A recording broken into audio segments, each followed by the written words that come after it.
I bet, like me, you've skipped tutorials in the past. Admit it, we're all serial skippers. And yet, my team at Creative Assembly just released a game where 49% of the players completed the optional tutorial. Yes, that's almost half of the players that started it. So how did we do that? Well, that's what I'm going to share with you today. First, though, a quick bit about myself. This is the first talk I'm doing in person ever, so I'm very excited to be able to do that here at Develop.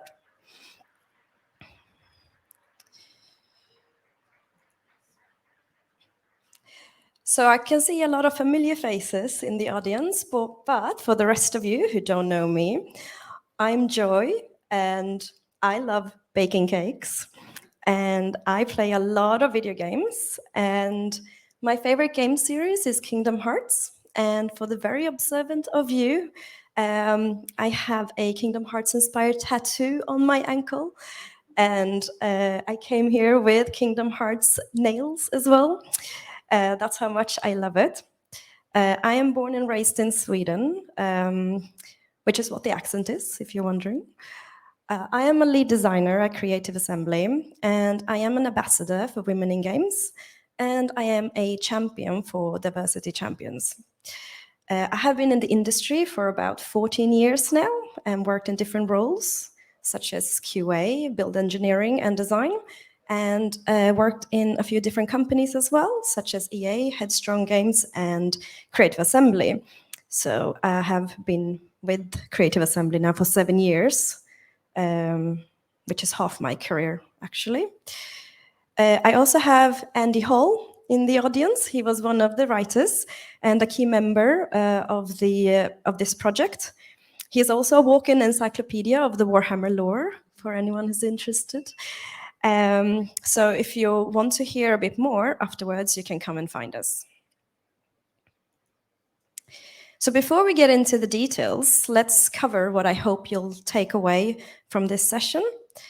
This session isn't about Total War, but I will use the recent work, Total War Warhammer 3, to demonstrate our approach and what we learned. It's not about tutorials as such, it's about onboarding players to sometimes complex game systems. I want to show you how and why you should keep it simple, the importance of testing at every step, and how and why you can make sure voices are heard. So the latest release title I worked on at CA was Total War Warhammer 3, and specifically the Prologue campaign, which is a tutorial campaign. Tutorials are difficult to do because we're all experts of our own game, and we have to put ourselves in a position of a new player and try and design the experience for them. The challenge is to keep it simple but engaging, which is something that applies to many games, if not all. But we have different goals with our tutorials depending on genre, scope, budget, and a bunch of other different things. But one thing we have in common is to teach the player how to play our game and to keep them engaging and want them to keep playing the game. So I'm here to talk about how we approach this with our Prologue campaign, which is a fantastic example of how to keep things simple, or the importance of keeping things simple. So I said this talk wasn't about Total War, but it's not. But having an understanding of the complex design helps to illustrate the journey we went on. So, what is Total War? Total War is an empire simulation with two unique layers. A campaign layer, which is the turn-based strategy part of the game, and a battle layer, where you control large-scale armies in real-time battles. The Total War games have a lot of depth, and that's what makes them so compelling. But with that depth comes a lot of complexity, and that's why it's difficult for new players to learn the game. So I will just show a quick video so you can get an idea of what the game is like. Immerse yourself in a vast, fantastic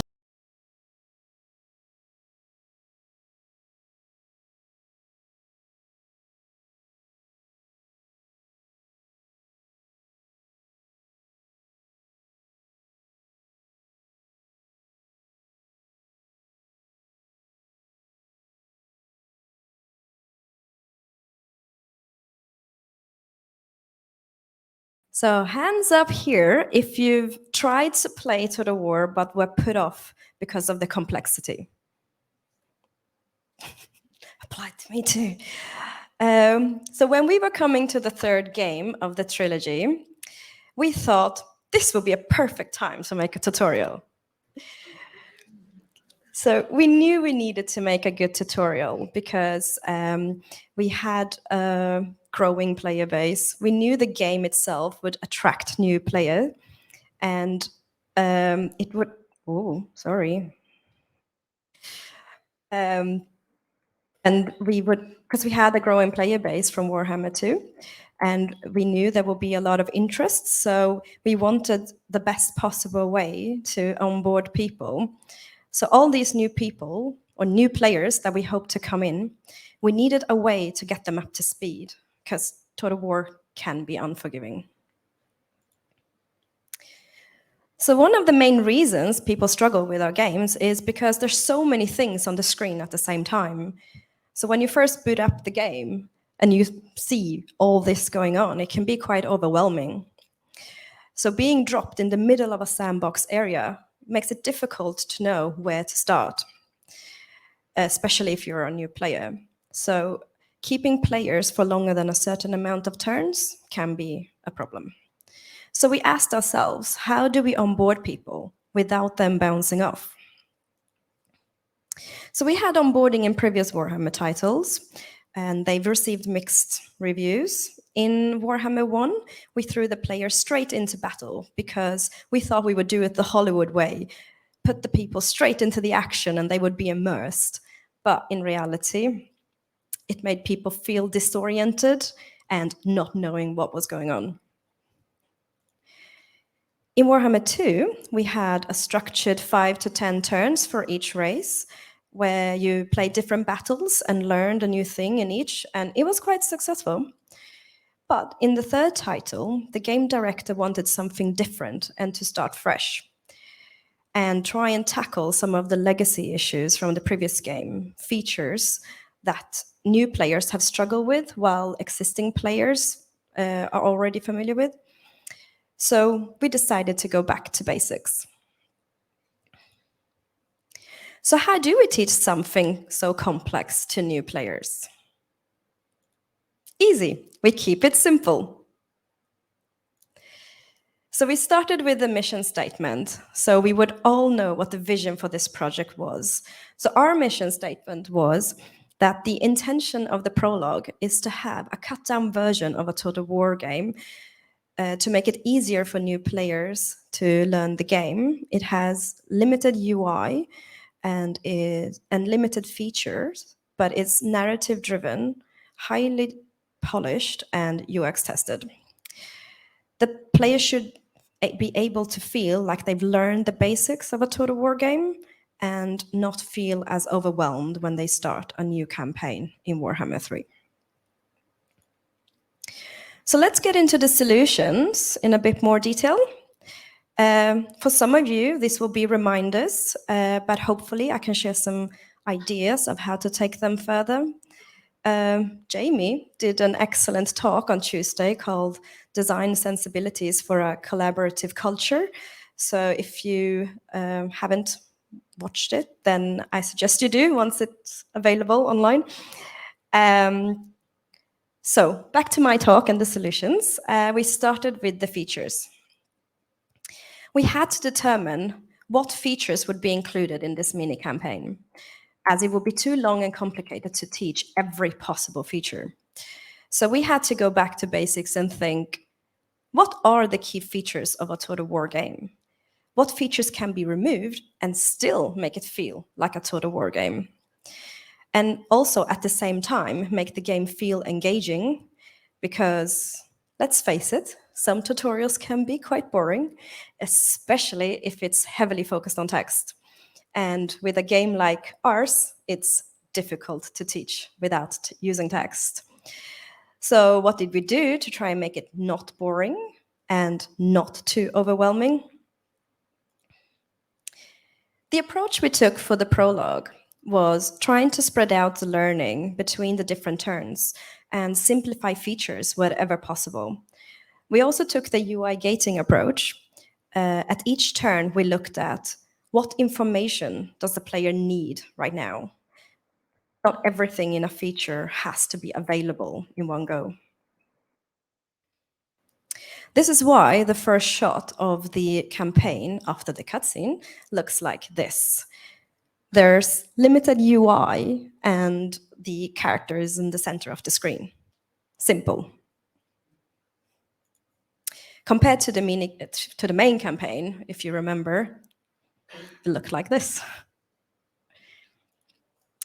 So the next set of actions are broken down into really tiny tasks, and they are displayed in a way to try and make sure the player won't miss it.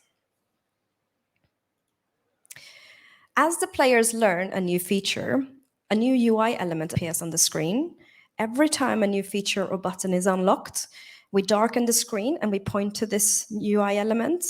And the idea is that the player should focus on this new thing and also use it straight away. So in this case, they would press the missions button. Another method we are using in the prologue is to try and teach the player about different features in something that we call scripted tours. So if you press the I button in the top right corner of the panel, then the player opts in to these tours and it gives them additional explanation about the panel and what information you can find there, which isn't always crucial to play our game, but it can be useful if you want to play more strategically. So the reason we made these optional is because feedback we got from playtesting is that players don't read text, especially if there's a lot of it on the screen. Which takes us to the next solution, which is the text. When teaching something, try and keep it as short and condensed as possible. We can always go into more complex strategies and explanations later on, if needed, but look at what the player actually needs to know right now. We also have a problem in our game with trying to describe a simple action in text form. So if we take constructing a building, for example, in this case, the instructions in text form would be left-click on the settlement to open the settlement panel, click on an available slot, then left-click on the building you want to construct. It's a bit long-winded, and I lost interest as I was reading this out loud. So we use video tutorials where possible. So this probably doesn't come as a surprise for anyone that a short video can teach someone a simple action in a much quicker way. And the time matters in a tutorial because the player just wants to get on with things as quickly as possible, which is why these videos were crucial. Not only do they teach something quickly, but it also reduces the amount of text the player needs to read in which is already a very text-heavy game. So I really wanted to try and avoid highlights and arrows because I think they ruin the immersion. But after all the player testing, it was quite clear that the player felt lost. So we added them, and it made a difference of how quickly the players were progressing through the campaign. Instead of being stuck with a simple task, they could now just get on with it and not feel as frustrated. So I had to admit I was wrong. But we didn't need them everywhere. So we started off by not having them at all, and we added them where we saw that people were struggling. The next thing we do is to give them a story goal. It gives the player a meaning to the action they are doing or learning at the time. We use breadcrumbing to give the players little story awards as they are learning a new mechanic. In a big sandbox game, these would be far and apart, but in this tutorial, we have them in almost every turn, at least in the beginning. The narrative is a big part of the prologue, if not the key motivational part of it. It's not just enough to make a tutorial that only teaches someone how to play your game, but adding a story makes it more engaging. In our tutorial, the player takes the role of Yuri, Prince Yuri of the Ongol tribe, a brave champion of Kislev who is sent into the far north, the Chaos Wastes, in search of Ursun, the bear god of Kislev, whose roar of spring hasn't been heard in decades, and so the motherland suffers. The expedition is long, and it takes its toll, but just as the Kislevites think about turning back south, Ursun answers Yuri's prayers. Emboldened, they make their way to Dervingard, the furthest Kislevite stronghold in the northern wastes. Beyond Dervingard, Yuri continues his search, facing foes and making unlikely allies in his obsession to find the lost god. Eventually, he comes to the Howling Citadel, where the one who has entrapped the bear god reveals himself and gives Yuri a choice that will shape the world.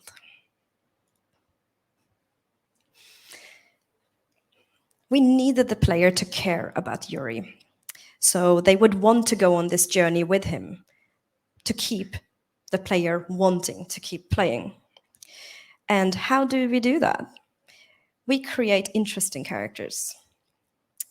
Yuri has a brother called Garrick, who also serves as an advisor in this campaign. And we used voiceover dialogue to have the player understand the dynamic between the brothers and make the story come alive more. And even use VO in other areas of the campaign to portray the story where we could, like the loading screen and the missions, which are normally not VO'd. The VO was also used to reinforce the learning, especially in the tutorial battles. So instead of the player just reading what they need to do, having Garrick say things out loud helped the player focusing on the battle instead of being distracted by text. But the text is still there in case they aren't sure what they need to do or if they need a reminder of the next task. And for accessibility reasons, the VO should always be accompanied by text. But for some players, adding VO means less text to read. So one of the hardest things for the writers was combining the learning with the story. So the gameplay decisions had to make sense for someone who is lost in the north, in the mountains. The first thing you would want to do is make a camp, which is what Yuri does after learning the basic controls. But this had to make sense throughout the whole campaign. So we sat down and worked on this together, where I would show the order of features, the order the features are unlocked, and the writers had to try and find a motivation for it. And if it didn't make sense, then we could always change the order of the features. This was very important to make the story believable and to keep the player immersed. The area we create for the player plays a huge part in this. In our case, it was the campaign map. It had to be designed in a way where the shape made sense. The player should never feel lost and the goals should be clear. We wanted to capture the sandbox nature of the game, but also we needed a clear structure so everyone would learn the things in the same order. So the map changed from this shape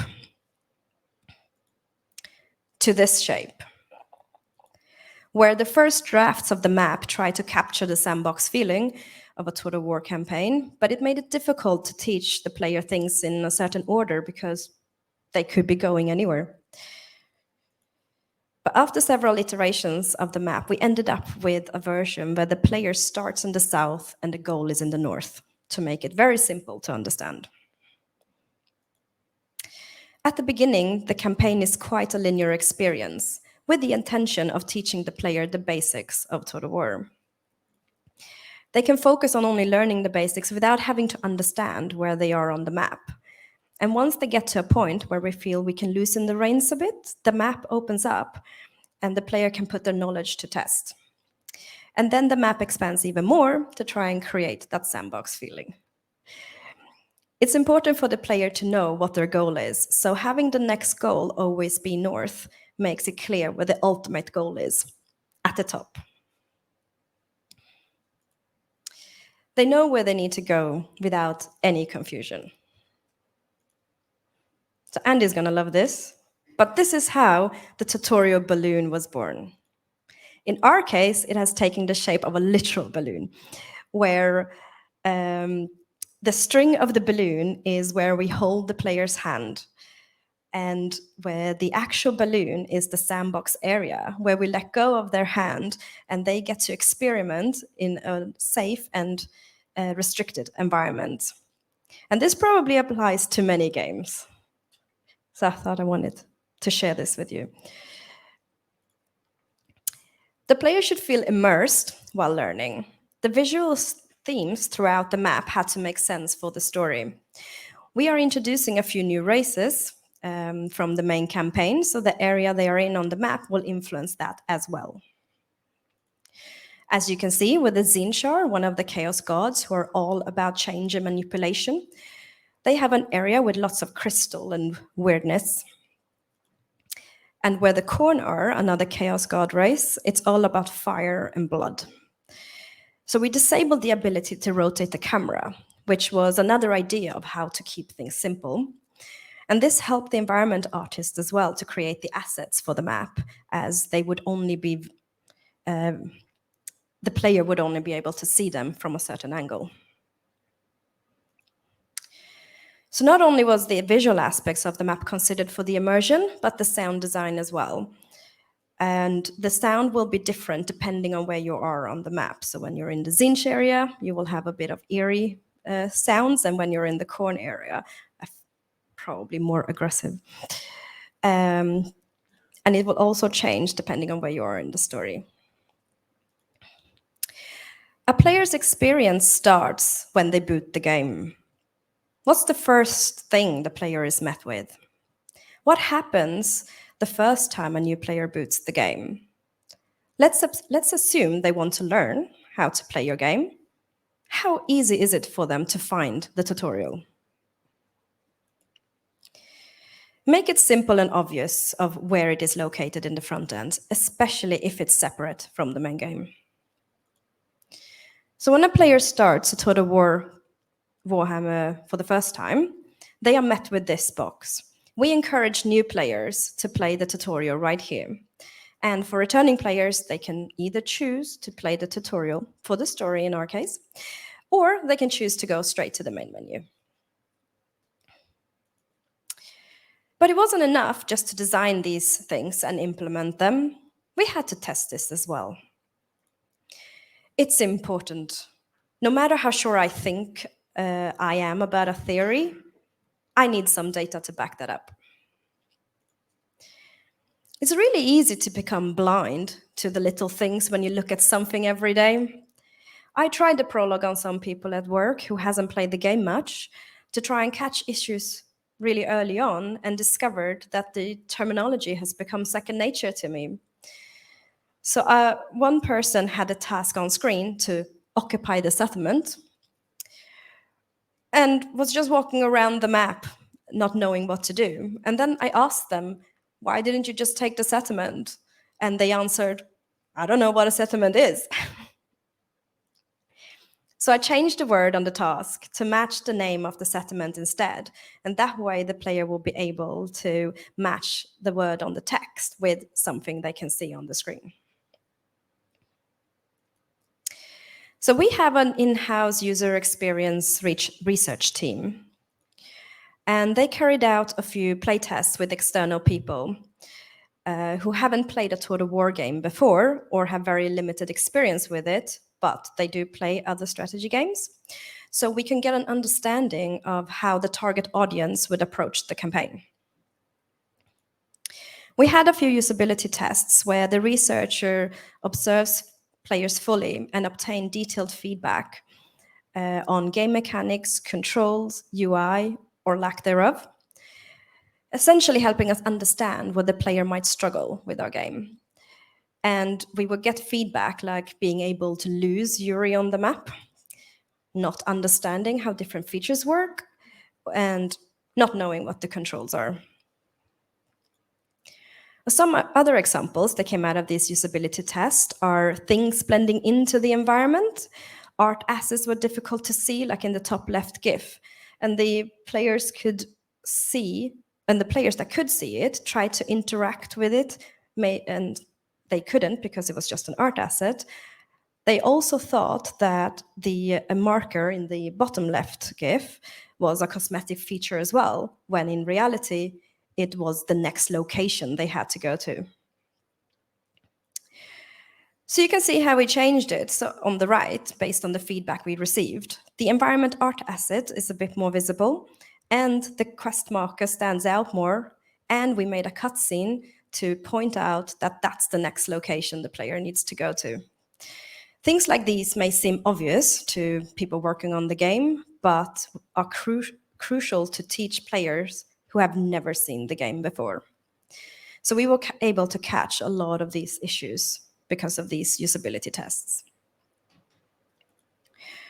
We also carried out a few experience tests or sentiment tests, where the researchers obtained feedback from the players on how much they enjoy the game, whether the experience players have matched the intended experience we wanted to create.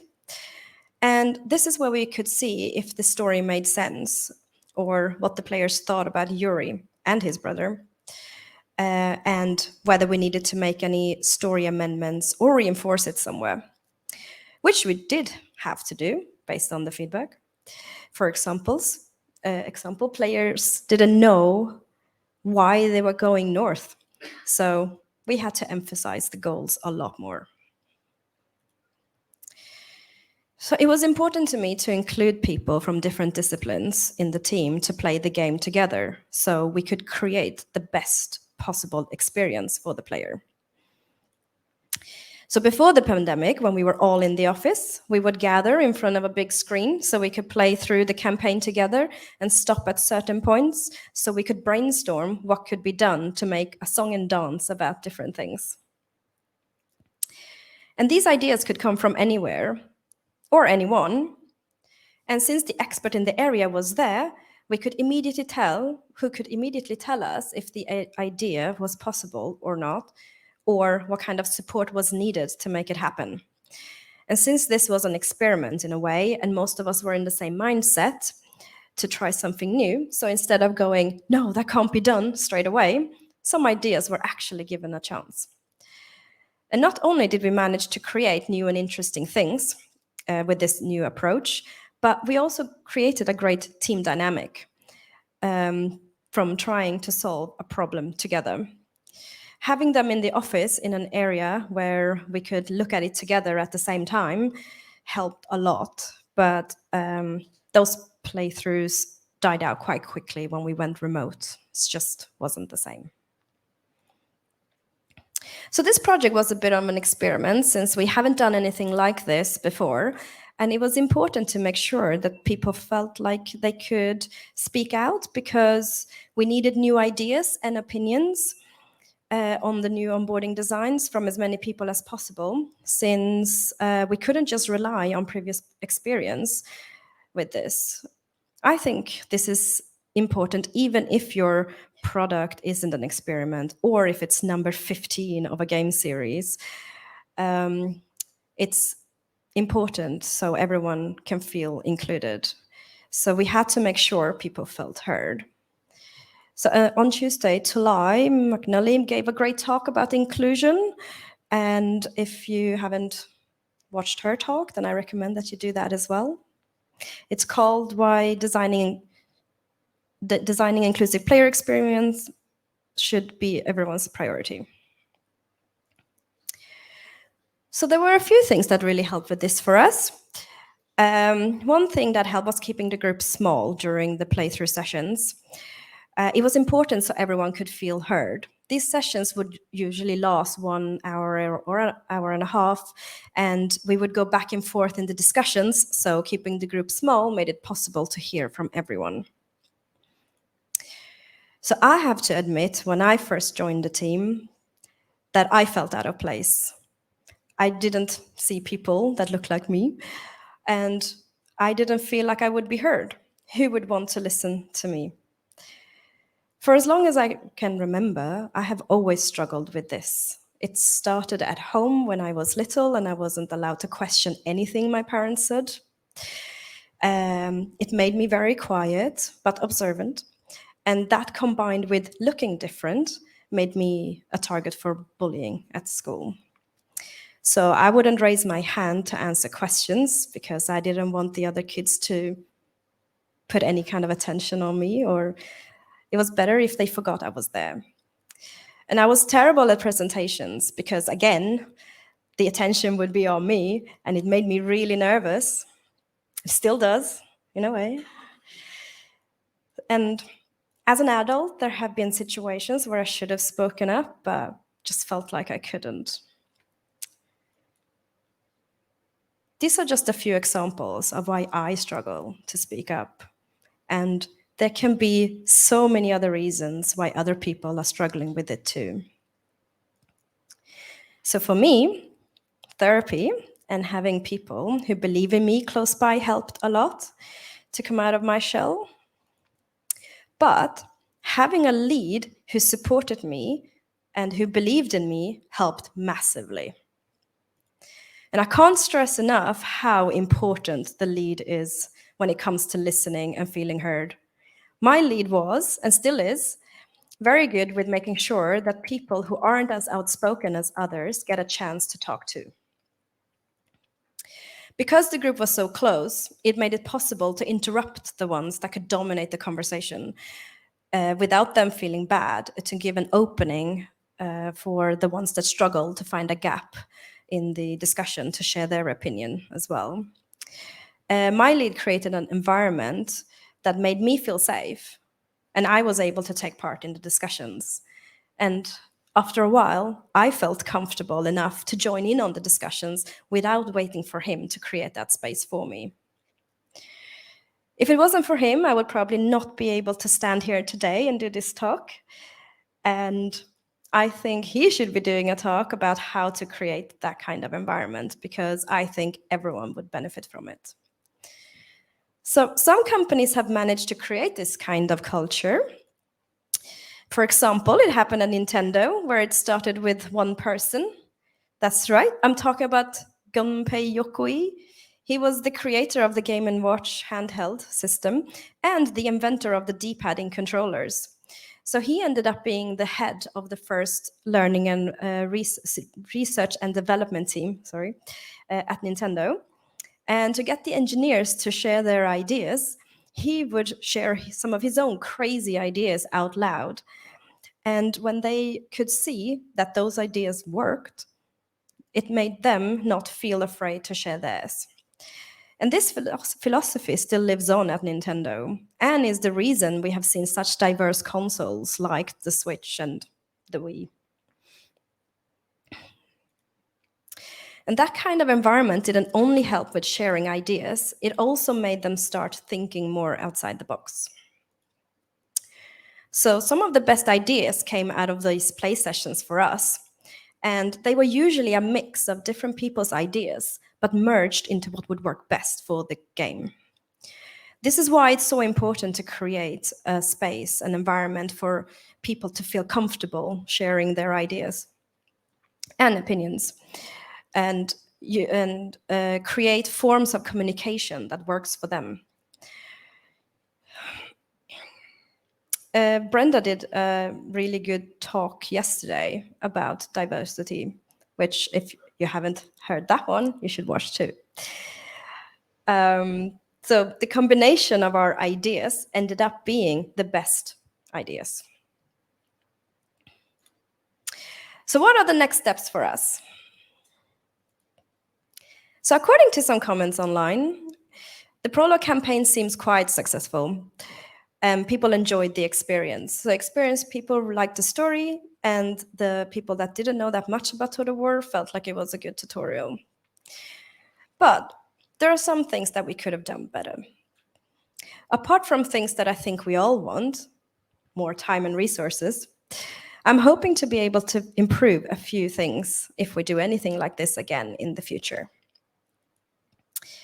So I would like to use even less text to teach things in a strategy game like ours. We could have more text being read out or use short videos. I would like to have more accessibility options so more people can enjoy the experience.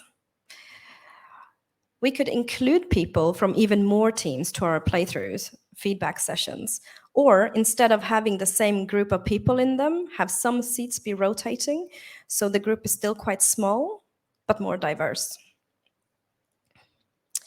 We could have several tutorials where more complicated mechanics are taught later on, and keep them all optional, of course.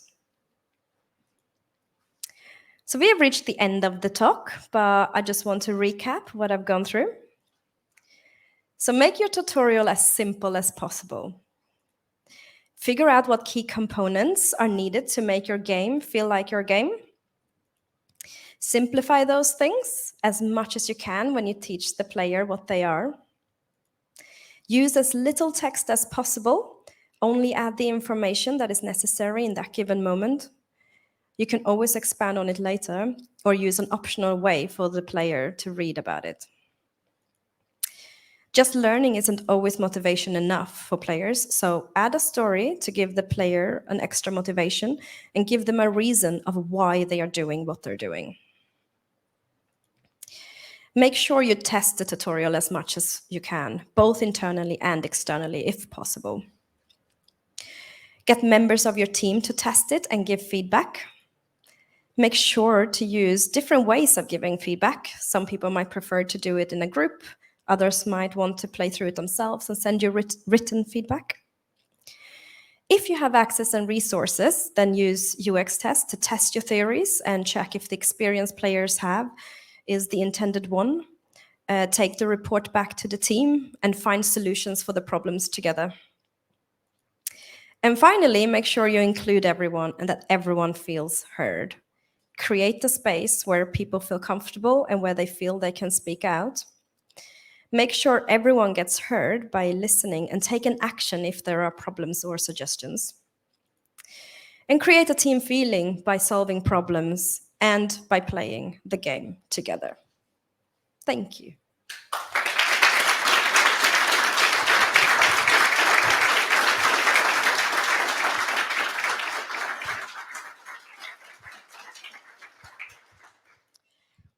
Do we have any questions?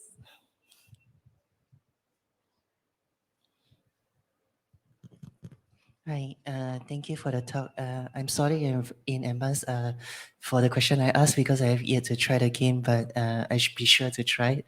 I would like to ask, maybe share a little bit more story about during the production of the tutorial. Like, do you things happen like you may think? I guess it's a little bit like a three-part question.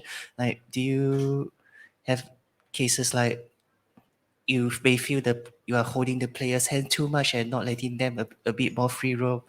And how do you handle questions like you must force the player to do these actions and such things like that? And perhaps like, are there some of the UX improvement in the tutorial that make it back to the main game kind of stories? Thank you. Yeah, actually. So we did several playtests throughout the development cycle of this project. And the game was even more handholdy than it ended up, at the end. But this was all based on feedback from the play sessions. There were certain things that we just didn't need to explain how to do. And then there were certain things that we needed to explain a little bit more as well. And I think, so one of the negative comments, I guess, or feedback from the community online is that it's too handholdy for people that already know all these things. So one of the things we will do for the future is to have a way of opting out of those. So you can still play this campaign as an experienced player, but not having to be frustrated by all these things that they already know.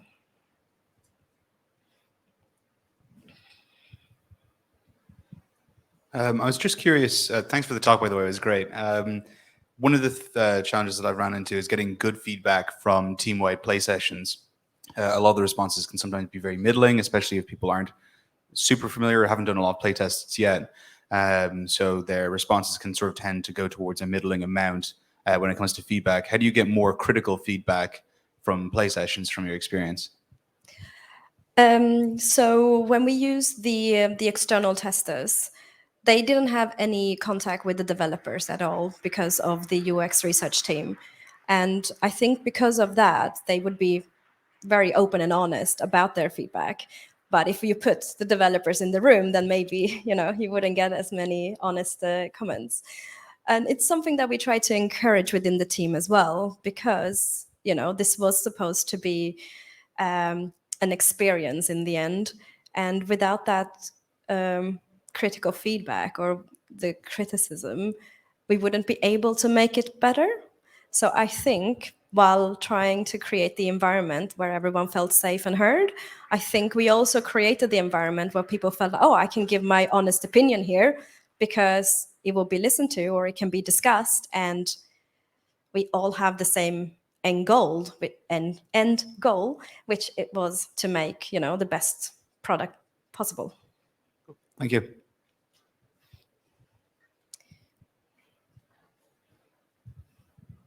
Hi, thanks for the great talk. I have a question about the process. At what point in the process is the tutorial something you began talking about in pre-production? Is that something that kind of became a part of the whole infrastructure from the very beginning? And another little question of how big was your team?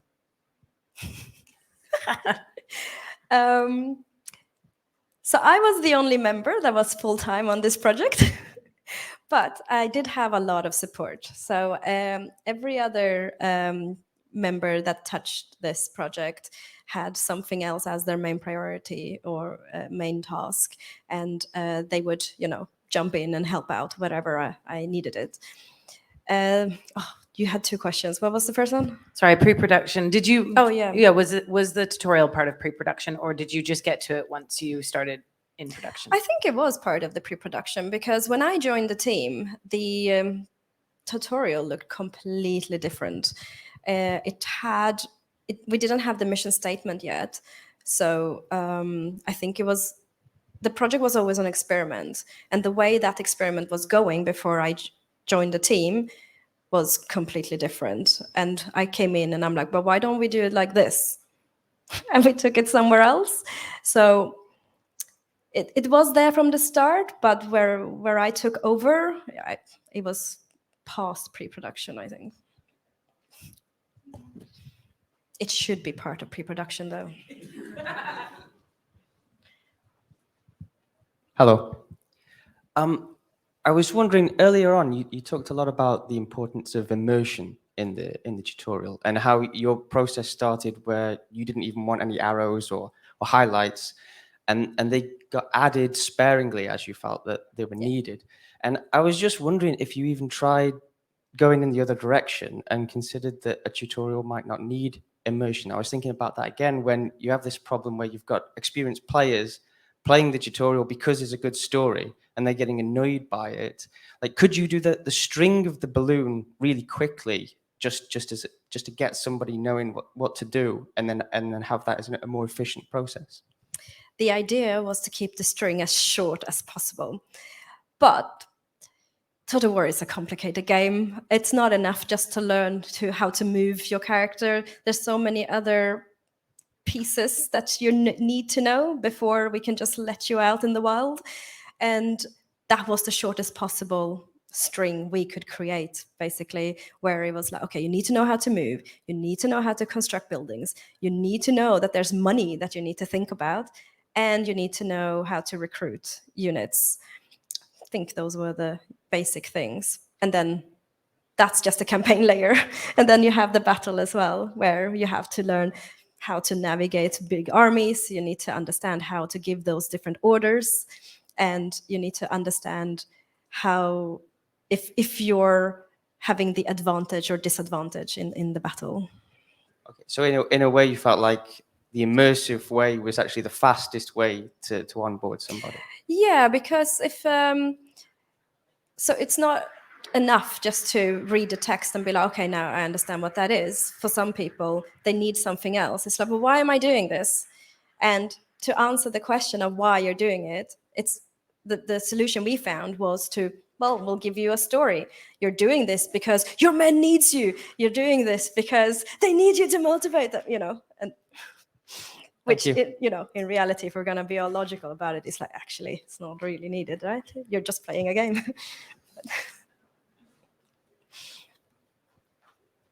Oh, the time's up. But if you have any more questions, you can find me on Twitter or here. But thank you.